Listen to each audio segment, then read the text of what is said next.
mainstay on the calendar since 1987 and named in honour of Spanish legend Angel Nieto. Some of MotoGP's most epic and nail-biting battles have been fought out in front of fanatical fans. We're set for another stunner in Spain. It's time to race in MotoGP.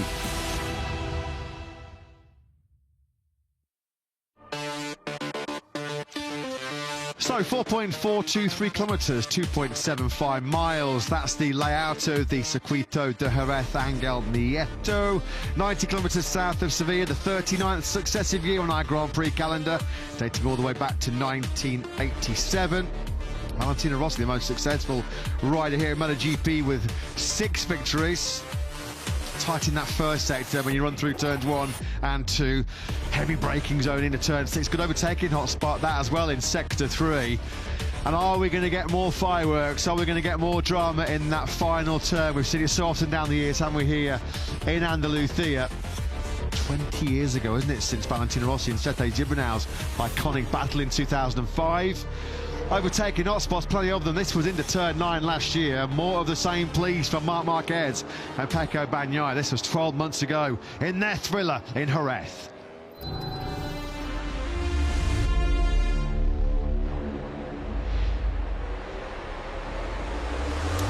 So on his pole position for the first time in over 3 years, it was Fabio Quartararo, the factory Yamaha, that led the field away in the 12-lap sprint.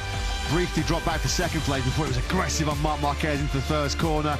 But it was a short-lived challenge for the sprint podium as the Frenchman tumbled out of contention on lap 2 at turn 6. He was all in for the win, which eventually, once again, went the way of factory Ducati star Marc Marquez. The number 93 has taken all of our sprint wins so far in 2025, and that means he comes into the Grand Prix of Spain in just under 45 minutes time with a healthy 20-point lead in the World Championship. His closest rival, well, it was Alex Marquez on the Gresini Ducati, who has taken 5 second places in our Sprint Saturday so far this season.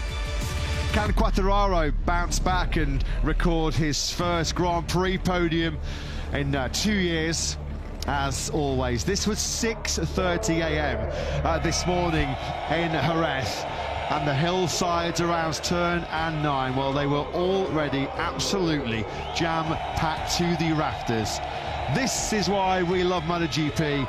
This is why we love coming to Jerez. As we mentioned, it's one of our blue ribbon events. A classic Grand Prix venue where we've seen so many classic, iconic battles down the years. Let's hope there's more in store. Over 25 laps coming your way at 2 p.m. local time. That was in the darkness in the early hours of this morning, and now soaking up some glorious rays of sunshine ahead of round 5 in 2025. It is a capacity sell-out crowd. Look at that, there's barely a spare blade of grass on the hillsides, barely a spare seat in the house. Hot conditions for what's the hottest ticket in world sport here today. We expect one of our biggest ever Spanish Grand Prix crowds.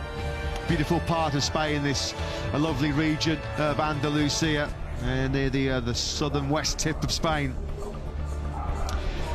And most of the fans who have packed into this historic venue, well, they are here for one thing and one result and one rider, and that is the home hero Marc Marquez, who has already taken 3 of our opening 4 Grand Prix to put himself in a position of authority coming into round 5.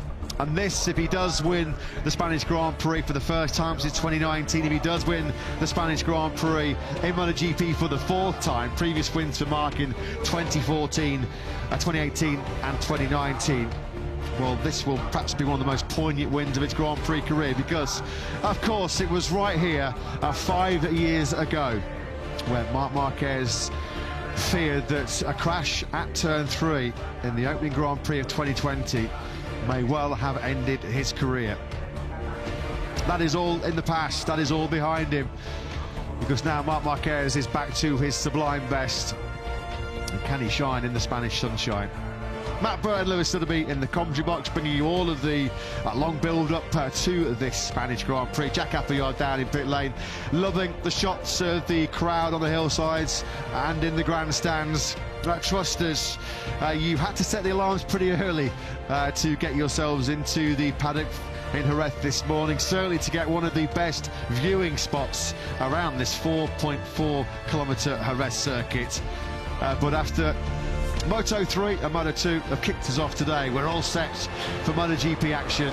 This was a rewind to yesterday. Marc Marquez got a great launch, as always, on the factory Ducati.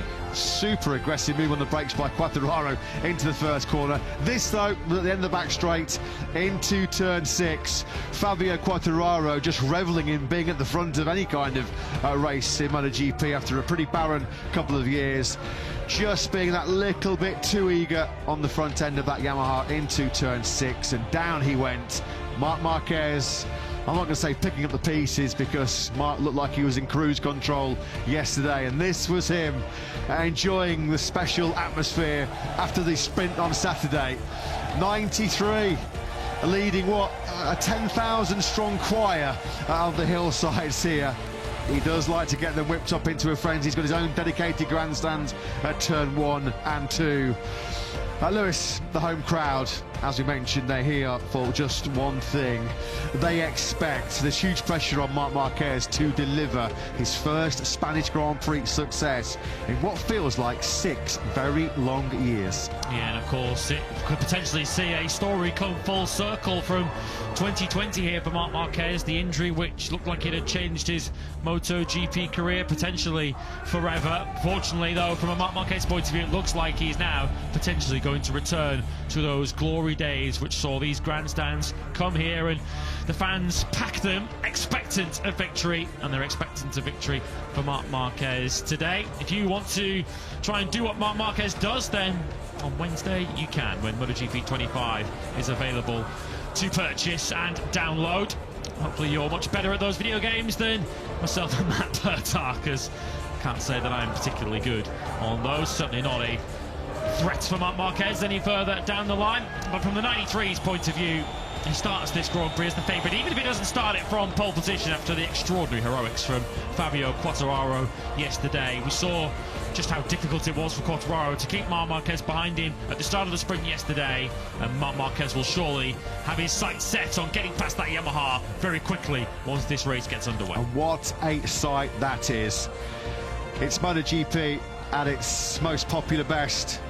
There's been an incredible sort of goosebump feeling when you just walk into the paddock here. There's nothing quite like it when you walk in on race day morning at Jerez. In darkness, it's pitch black, but you can hear the tens of thousands of fans already making a raucous noise on the hillsides. This is another flashback to yesterday's sprint. Marc Marquez going side by side with Quartararo's factory Yamaha. Just pushed Fabio onto a slightly dirty line on the outside. His Yamaha had already started shaking, perhaps some turbulent air as well. And this was where Quartararo's sprint podium hopes disappeared on just the second lap of 12 in that sprint yesterday. He has not had a Grand Prix podium, has El Diablo, since Mandalika all the way back in 2023. But as he said to the media last night, he was just enjoying the fact that he looks back to his old best. He looks competitive again after all of his recent struggles on the factory YZR M1. It was all in for the win. It was win it or bin it. Sadly, it was the latter on this occasion. But can Fabio Quartararo end that podium drought? Well, the master is here, and he really is a master around Jerez. Nobody in Grand Prix history, and we've been coming here for nearly 40 years, has won more races, more Grand Prix around the Circuito de Jerez Angel Nieto than the GOAT, Valentino Rossi. Here, of course, to roar on Frankie Morbidelli and Fabio Di Gianantonio. Buongiorno, yes, hello Valentino. We hope you enjoy your afternoon here in Spain. Yesterday, his boys, Frankie Morbidelli, 4th in the sprint. Fabio Di Gianantonio completing a lockout of the top 6 for Ducati. It was a painful old sprint as well for Frankie Morbidelli. Be a long 25 laps this afternoon for the Italian. A bit of neck pain, battered and bruised after a real hefty get-off yesterday morning at turn 4. Morbidelli wasn't alone in crashing in yesterday morning's free practice 2 session. There are a couple of riders walking a little wounded coming into this Spanish Grand Prix. Alex Rins is another who had a heavy crash in the same session at the same part of the racetrack. He starts from the back of the grid later on, but the eyes of the thousands upon thousands of Spanish fans are very much at the front. 3 world champions starting from the front row of the grid. Fabio Quartararo, Marc Marquez and Pecco Bagnaia at the Spanish Grand Prix share the front row. It does not get much better than that. Quartararo back-to-back front row starts for the first time in nearly 3 years. Sachsenring and Assen in 2022. Such probably a figure wherever we go in the world, isn't he, Marc Marquez? But he has got vociferous partisan support here in Jerez. It would be an incredibly popular victory for him if he is to win for a 4th time in MotoGP, of course. An accolade, a record that does beckon as well for his teammate, Pecco Bagnaia, who fires away from the front row of the grid. Bagnaia, 4th place on the grid, I should say. Bagnaia looking for his 4th successive victory here. The winner in 2022, 2023 and 2024. Trying to be the first rider in MotoGP history to win 4 on the spin. What will Quartararo's response be after yesterday? I loved his attitude, Lewis. We both read his post-sprint comments where it was, I just was loving being back at the front, and do you know what? I thought, I'm not fighting for the World Championship. To hell with it. Let's see what happens and go for broke. It's a taste he's not had for quite some time, but it was a taste that he got very familiar with back in those glory days of 2021 and the first half of 2022. That last victory at the Sachsenring, the last time that we saw Fabio Quartararo lead a lap of anything in MotoGP. So important milestone ticked off for him and for Yamaha, who of course dream of being back at the front once again and challenging the Ducatis. Fabio Quartararo so good around this Jerez circuit. It is a 5th pole position for El Diablo at this Circuito de Jerez. Angel Nieto, of course, he converted 2 of the previous 4 into victories, those 2 dramatic days in 2020 here. Fabio Quartararo going for broke yesterday. Will his approach be any different today, knowing that there are big points up for grabs, and he's confident that he can challenge for the podium? Yeah, he went for broke, and all he did was break a factory Yamaha. That bike park is just a sight to behold, isn't it? It's the unique sights and sounds of the Circuito de Jerez, Angel Nieto. You really do have to be here to see it, to believe just quite what the atmosphere is like here. Seldom do we get to see a crowd so passionate, so partisan about their MotoGP. Of course, we go to Le Mans in 2 weeks' time, which has our record ever crowd.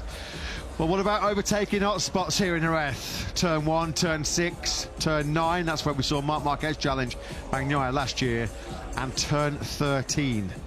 Well, turn 13 has been the scene of some epic last corner battles in MotoGP. My first ever Grand Prix, 1996, Mick Doohan versus Alex Crivier. What a day that was, and there was a massive track invasion while the race was actually still going on. 20-year anniversary, 2005. Who will ever forget Valentino Rossi versus Sete Gibernau?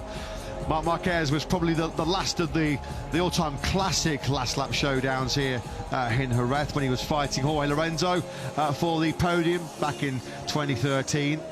Will anybody be close enough to fight Marc at the last corner here this afternoon, as he looks for a 4th Grand Prix success in the opening 5? Potentially a milestone success beckons for one of our Spanish stars on the grid today, because if one of them does win this afternoon's race, it will be the 200th MotoGP victory by a Spanish rider. So here is Frankie Morbidelli, who'll be looking to ensure that that statistic waits another couple of weeks. As mentioned, he's not at 100% at this stage, suffering from a bit of aching in his neck. You would imagine there might have been a painkiller or 2 taken for Frankie ahead of this MotoGP battle, as he looks to try and block out the pain and battle for the podium. What can we expect then from the KTMs this afternoon? The factory boys, Pedro Acosta and Brad Binder, 12th and 13th on the grid respectively. Their team manager Aki Ayo joins Jack. Yeah, it does indeed. Great to be able to chat to Aki on a weekend where I think there are signs that KTM are starting to find their rhythm in 2025. Would you go along with that? How would you describe how the weekend has gone so far? Yeah, I would say maybe I even put like the last 3 weekends together since Austin. A little bit in Argentina already, but especially since Austin, Qatar here. I feel positive. I feel that we are We are searching, we are finding the direction, and many positive signs for this. Of course, Maverick's performance and race in Qatar here. Every rider, let's say, feel especially Friday was good. Yesterday race, we are not really happy. Seems like when the grip situation, the grip level was a little bit lower, we were a little bit struggling more. And of course, today is again the new day. In the morning, grip was really good. It was quite good level for all of us. And let's say, in afternoon now, of course, grip is different, but also for comparing to yesterday, everyone is with a medium rear tire, I guess. So that also, let's say, changed the situation. So fingers crossed that all the work what we have done pays off. You mentioned Maverick there. I think everyone has been blown away by the speed at which he's adapted to the KTM. It feels right now that he is so crucial to this project. He is the one that's showing the direction for everyone else. How amazed have you been at his ability to adapt with this bike so quickly? I think it's always like this. Pedro was last year rookie, he was the reference in one moment.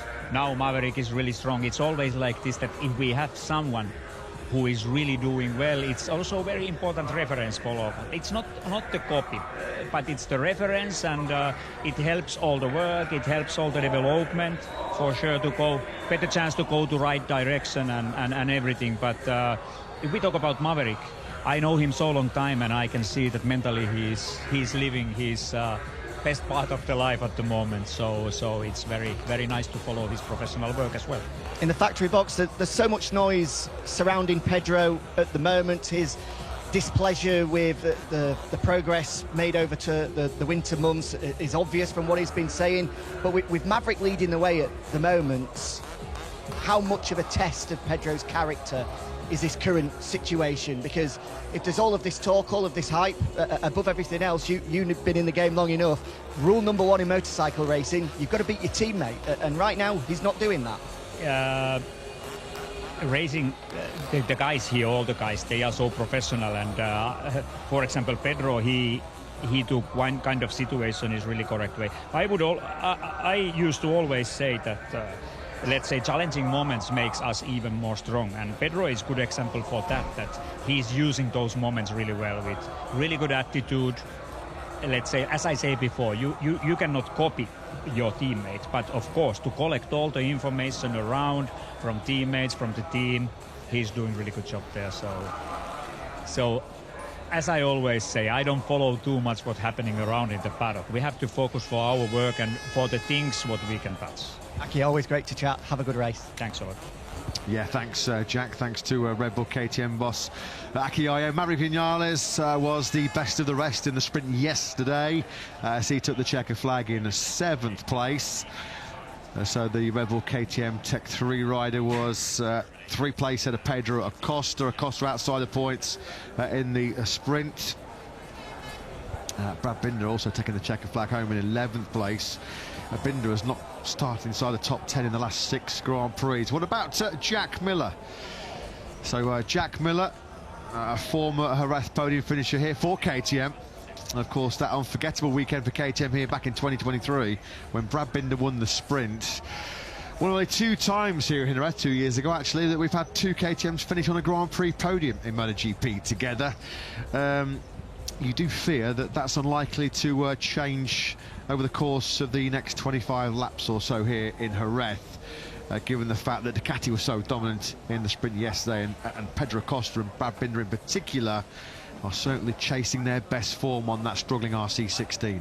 Yeah, KTM's best shots clearly looks from the grid line, and to be from Maverick Vinales. I don't think any of us, when we took our seats on the Sunday evening in Qatar, expected what we got from Maverick Vinales.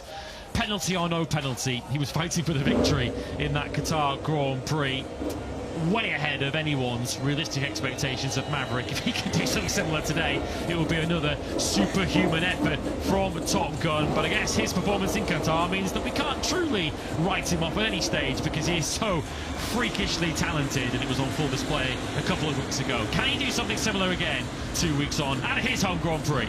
Yeah, you do feel it will be something of a freak result if Ducati do not win once again here. Marquez's sprint success, Mark, that is of course yesterday over 12 laps. Ducati's 38th successive victory. And a win this afternoon, which you feel may well be already nailed on, will be their 22nd successive victory in the Premier class, which would tie them with Honda's previous all-time record winning streak of 22, which dates all the way back to 1997 and 1998. Just a further indication of just how Ducati have become the powerhouse factory in the MotoGP World Championship. They are now the clear reference, the brand to beat, the owners and everybody else to play the catch-up game. It's got a little bit quieter outside the circuit, thankfully. That's because there's probably about 100,000 fans now inside the gates here at the Circuito de Jerez Angel Nieto. I must admit, I'm really looking forward to what lies in store over the next hour or so.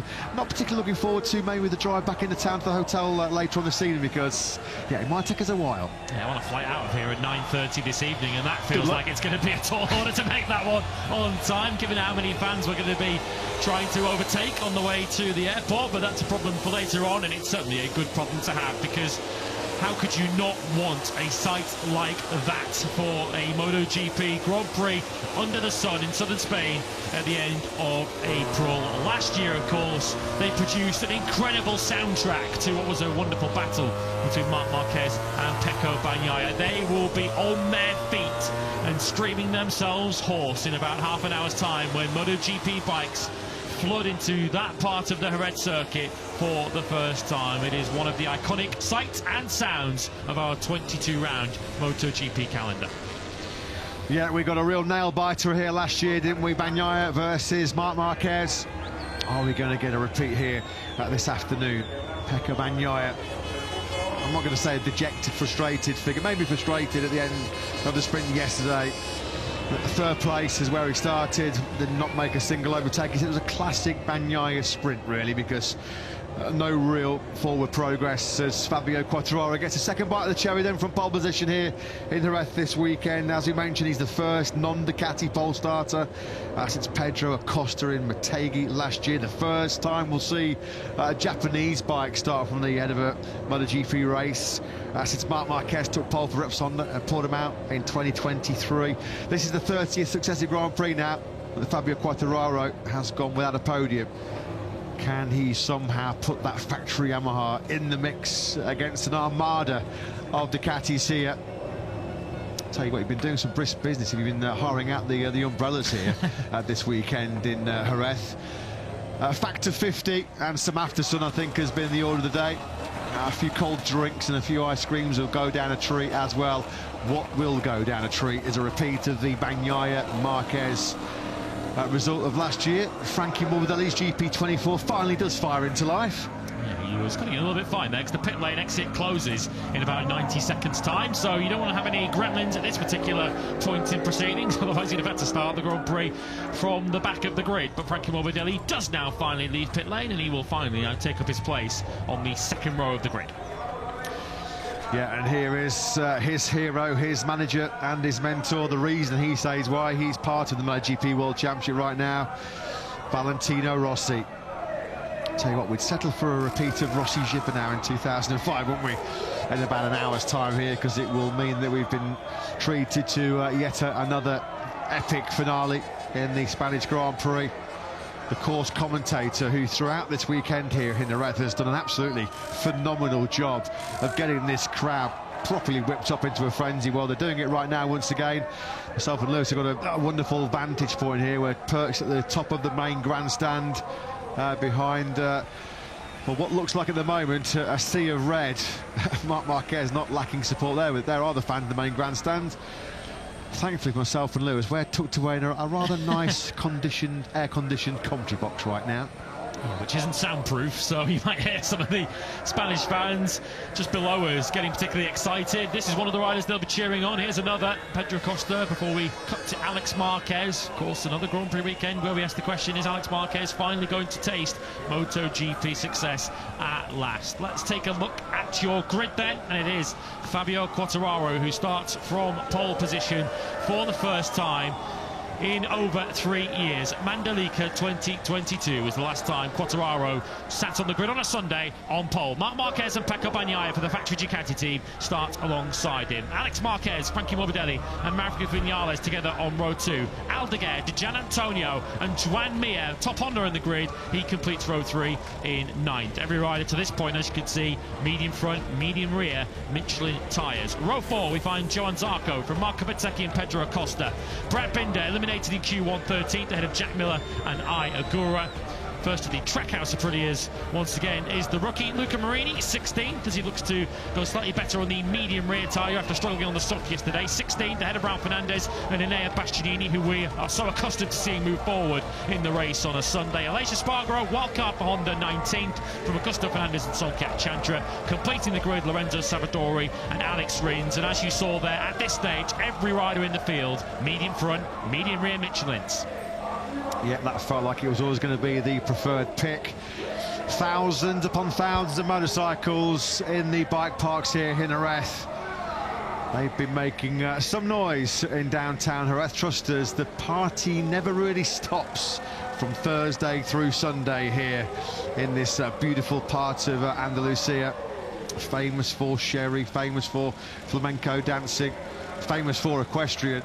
Well, it's horsepower of a different kind that really matters right now, though, as we continue our countdown towards the 25-lap Spanish Grand Prix. Marco Bezzecchi, his last MotoGP podium was right here in Jerez 1 year ago. That feels like a far too long a wait for a rider of Marco's caliber, as Valentino Rossi makes his way to what is now a very, very busy grid here in Jerez. You might just see off into the distance there on the outside of turn 1, the bright red dedicated We Are 93 grandstands. Well, Jerez awash with MotoGP legends. There is one of the best to ever do it. 8-time MotoGP world champion Giacomo Agostini. Valentino Rossi's here, Dani Pedrosa's here, Andrea Dovizioso's here. Good old legends race, actually, couldn't we? At some point this weekend, as Pecco Bagnaia, well, he's just settling on some shade inside the factory Ducati garage. Can he finally step out of the shadow of the Marquez brothers? Because he has very much been cast in the supporting role so far in 2025, Lewis, and there's been all this talk of late. Oh, Qatar is Pecco Bagnaia's track. It wasn't. Jerez is Pecco Bagnaia's track. It remains to be seen if that's the case.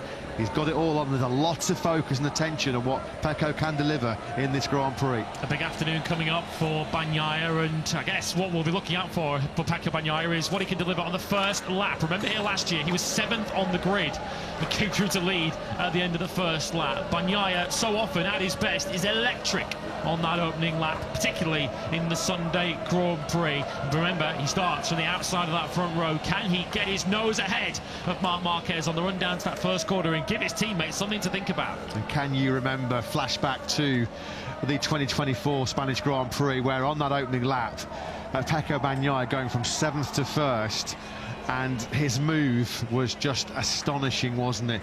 The double overtake around the outside of both Jorge Martin and Marco Bezzecchi into turn 6. Not just probably the pass of the season, but probably a contender for pass of the decade, wasn't it? The crowd once again make some noise. You can feel the noise. As you mentioned, it's a track that just makes the hairs on the back of your neck stand up. Well, I'm delighted to welcome to MotoGP. We've seen him inside the Marc Marquez factory Ducati garage. Tennis superstar Carlos Alcaraz joins Jack. Yeah, it does indeed. Great to have Carlos down here on the grid with us. Now, for those that don't know, Carlos's motto is Cabeza, Corazón, Cojones, which is head, heart and balls. And I think, Carlos, that perfectly sums up MotoGP too. What have you made of the experience so far? Well, I think it's a unique experience for me, for my friends, for my brother who came with me. So I mean, it's the first time that I came here to watch the motos, to watch Marco for the first time rising. So it's gonna be great. So yeah, I mean, since the early morning I've been here, walking around, see what it is, and I think it's unbelievable and a great experience. So I'm super excited to see the race. Well, it's great to have you here. Hopefully we can have you back in the future as well. Enjoy the race. For sure, I'll be back. Thank you very much. Thank you. Yeah, great to hear Carlos Alcaraz and enjoying the atmosphere, and great to hear he plans to be back. Once you've been bitten by the MotoGP bug, well, that's it. You are committed for life. Four-time Grand Slam winner. We've seen him here supporting Marc Marquez. So, yeah, wonderful to see a real, genuine Spanish sporting superstar enjoying one of the great Spanish sporting events on the calendar. There is the very distinctive, was it the flying saucer, the Jerez UFO, it's been labelled. Well, so far this year there's been plenty of out-of-this-world appearances so far for the number 93, who comes then to second place on the grid. First time on a Sunday this season that number 93 is not firing away from pole position. Brother Alex, can he finally find himself on the top step of the podium this season? Yesterday's sprint second, rather astonishingly, was his 8th second place of the season so far. We thought the 6th in Qatar meant we could drop the Mr. Second tag, but I think he is now once again Mr. P2, isn't he? He is at the moment, and he's second in the World Championship too, 20 points behind his brother. Of course, Alex Marquez did lead the World Championship briefly after Austin. If Marc Marquez is going to slip up again, then he could well take it back. But Alex Marquez, I guess his thoughts now will be on just getting himself through the first lap and just consolidating his position at the front of the field. We're going to pause very, very shortly for a minute's silence in memory of Pope Francis, who sadly passed away very recently, of course, brought sadness across the world. We will pause for a minute's silence.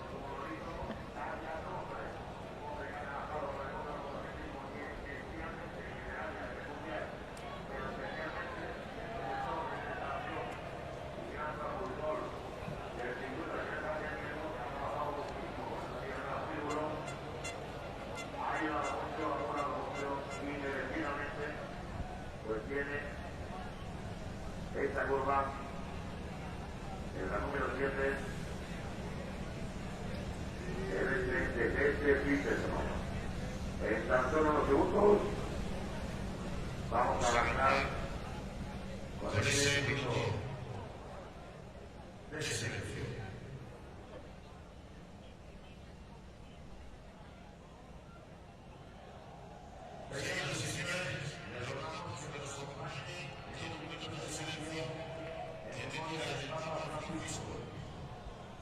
Ladies and gentlemen, please join us for minutes of silence in memory of Pope Francis.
Well, an impeccably observed minute's silence in memory of Pope Francis. Great tribute that from the huge crowd here in Jerez. Some shot, that, isn't it? The spectacular helicopter shot on what is a nigh on perfect spring day. What a day it is to go Grand Prix motorcycle racing. Beautiful temperatures, little bit of a cooling breeze. I'm not going to lie, I'm a little bit jealous of the fans that are sat in the main grandstand just ahead of us. Myself and Lewis, we've always got two of the best seats in the house. But yeah, a little bit green with MB, just looking at how much the fans outside of our commentary box are enjoying this atmosphere. Well, let's go from our two Jacks down on the grid. Jack Appleyard has got Pramac Yamaha star Jack Miller with him. Yeah, I do indeed. After what has, without any spoilers, been a pretty special day for Australian motorsports. You've got a victory to your name around this place as well. You must be feeling some pretty good energy ahead of this one, Jack. Yeah, feeling good energy, as good as you can do after, yesterday's result, but we try and put that behind us. Made a decent change this morning, just trying to feel that front end a little bit more. Bike's working well. Rider needs to be better, but we're getting there. Looking forward to a decent one around here. Hopefully we can pull our finger out and, hold up our end. Have a good one. Cheers, mate. Yeah, thanks to Jack. And Jack, yeah, have a good one, the Australian. We're going to take another pause here now in the commentary box as we're ready for what I'm sure is always a spectacular rendition of the national anthem of Spain. Up next now in Jerez.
It is a spectacular sight, it is a spectacular sound, the Spanish Grand Prix. There is very little that matches this. Well, Fabio Quartararo goes from pole position. What can he do from pole? Paolo Pavesio from Yamaha joins Jack.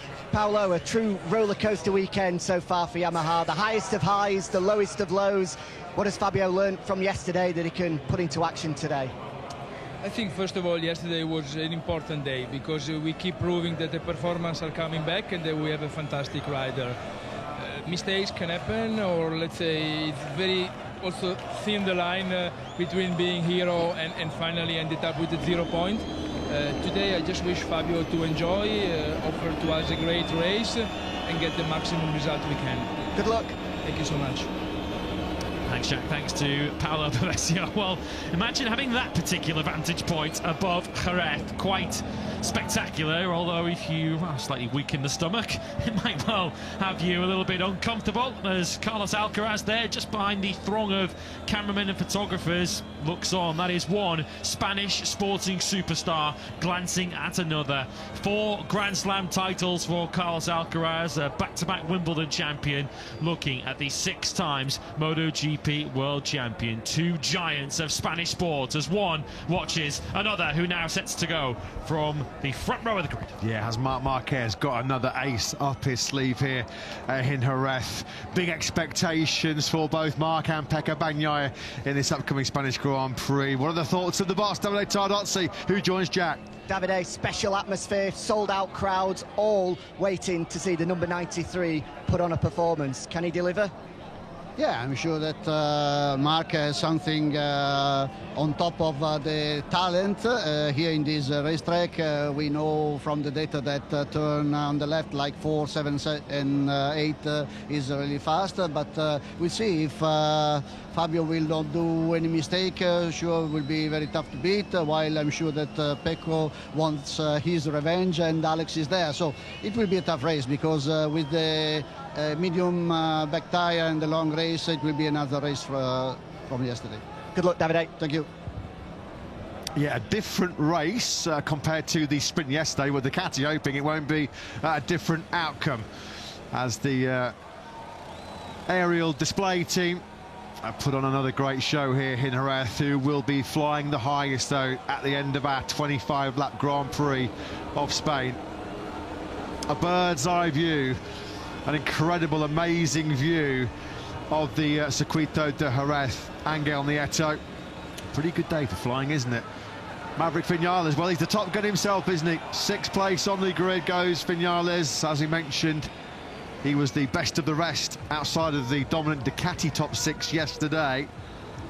And of course, can he once again get himself in that fight? He was the shock leader for 5 laps, wasn't he, a couple of weeks ago under the lights of the sail over in Doha, before the post-race tyre pressure penalty came his way and dropped him from 2nd down to 14th place. But there are clear evident signs that Vinales is definitely finding that KTM RC16 more to his liking. Valentino Rossi, well, he's been here, done it, and got the t-shirt, hasn't he, at Jerez. Fermin Aldeguer, then, the rookie sensation. Well, what a story he's had so far in 2025. A brilliant weekend over in Qatar. 4th in the sprint, 5th in the Grand Prix. He backed it up with an excellent 5th place yesterday in the sprint here in Jerez. And there are, well, it's like the good old days of Valentino Rossi, isn't it? The Yellow Army, this time around, supporting Fermin Aldeguer, the 20-year-old Spaniard, and one of the rising stars in the MotoGP World Championship. Surely that first podium not too far away for our Moto2 winner here last year.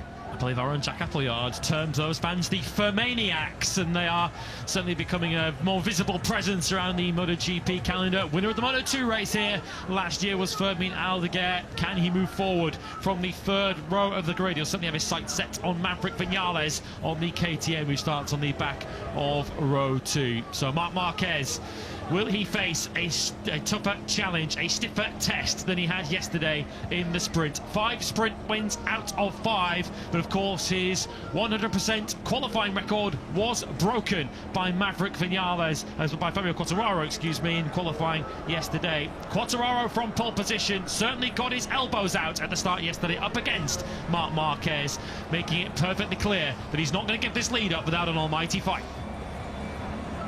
Are we destined for another Marquez versus Marquez showdown? 93 versus 73. Or can Pecco Bagnaia upset the form book, upset the home crowd as well, if he can manage a 4th consecutive MotoGP success here at the Circuito de Jerez, Angel Nieto, a track which he has made his own over the last 3 years. Alex Crivier and Valentino Rossi, previously winners of 3 successive MotoGP races here in Jerez.